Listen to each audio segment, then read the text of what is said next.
우크라이나를 침공한 러시아에 대해 전 세계 제재가 이어지고 있는 가운데 우리 정부도 러시아 중앙은행과의 거래를 중단하기로 하는 등 추가 제재 조치에 동참하기로 했습니다. 보도에 박예원 기자입니다.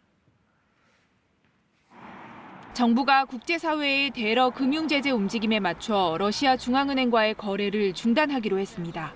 기획재정부는 우크라이나 사태 비상대응 TF 회의를 열고 내일부터 러시아 중앙은행 및 국부펀드와의 거래를 중단한다고 밝혔습니다.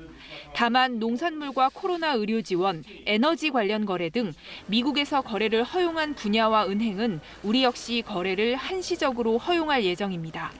거래가 중단되는 러시아 민간은행도 한 곳 늘었습니다.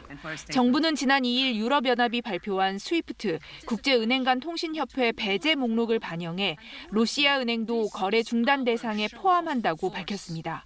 러시아 은행을 포함한 7곳의 경우 우리 시각으로 오는 13일 오전 8시부터 거래가 끊깁니다. 정부는 이와 함께 피해가 예상되는 중소기업에 금융 지원을 하겠다고 밝혔습니다.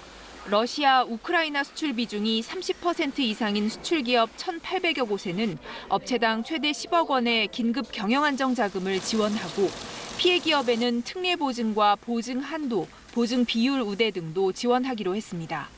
수급 불안 우려 속에 서부 텍사스산 원유가 장중 한때 1배럴에 $130 선을 돌파하기도 했던 상황.